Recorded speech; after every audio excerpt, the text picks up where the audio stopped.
Good day! Here are the stories for the Manila Times for Friday, September 24, 2021.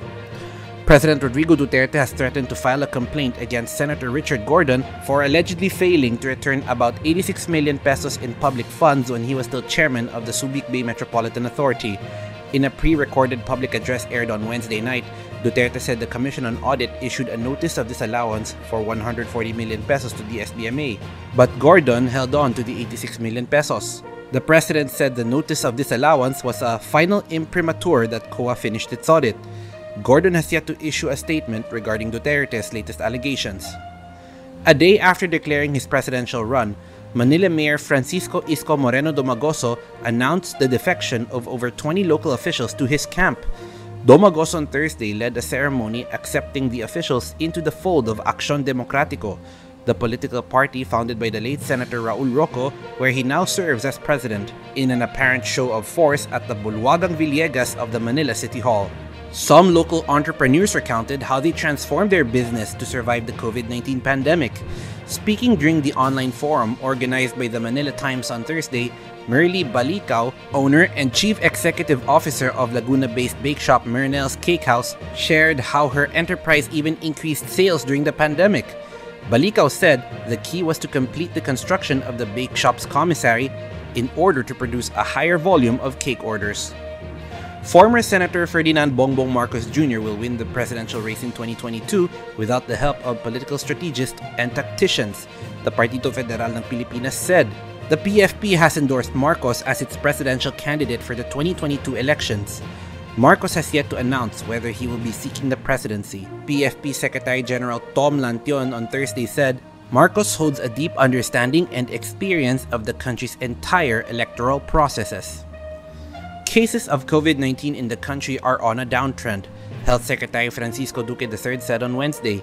In a pre-recorded meeting with President Rodrigo Duterte, Duque said the 15,992 new infections was significantly lower than the over 20,000 cases recorded daily in the past few weeks.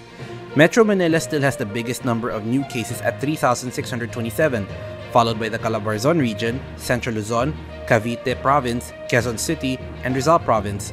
A surge in recoveries brought down the total number of cases from 171,142 on Thursday to 162,580 on Wednesday, according to figures from the Department of Health.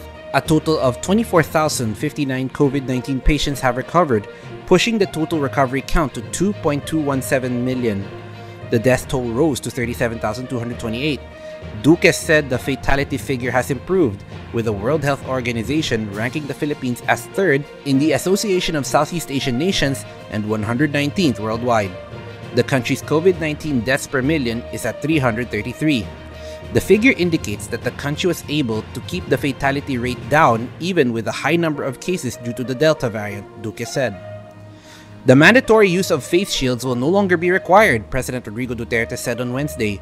The president approved the recommendation of the Technical Advisory Group and medical experts to limit the use of face shields to the so-called 3 Cs, which refers to closed and crowded spaces and activities that promote close contact. Duterte said he had ordered that implementing guidelines be issued immediately. Over to business, the national government's budget deficit widened to 120.9 billion pesos in August, pushing the year-to-date gap to nearly 1 trillion pesos, according to the Bureau of the Treasury data released on Thursday. The shortfall was higher than the 40.1 billion peso fiscal deficit from a year ago. The BTR said the threefold increase in the budget deficit was due to 34.2% acceleration in public spending, outperforming the 6.59% growth in revenue performance. Revenues grew to 259.3 billion pesos in August, up from 243.2 billion pesos the previous year, while spending expanded to 380.2 billion pesos, picking up from 283.3 billion pesos the year before. The July budget gap raised the year-to-date shortfall to 958.2 billion pesos, compared to 740.7 billion pesos in the first 8 months of 2020. In sports, the Philippine women's football team guns for its 10th stint in the Asian Cup as the Malditas face Hong Kong on Friday in the 2022 AFC Women's Asian Cup qualifiers at the JAR Stadium in Tashkent, Uzbekistan. Kickoff time is at 6 p.m. Philippine time.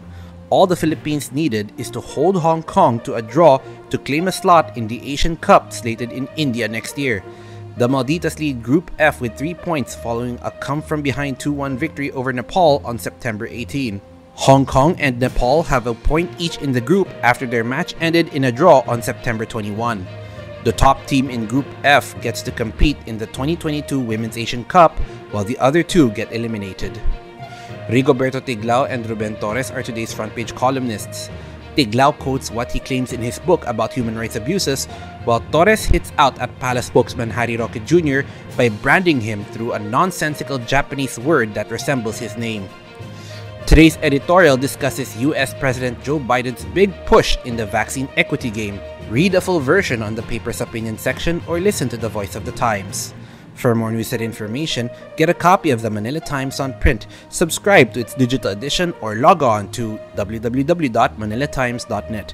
Follow us on Twitter, Facebook, or Instagram, and keep up with the Times. On behalf of the Manila Times, this is Arik John Sikwa reporting. Have a safe Friday ahead.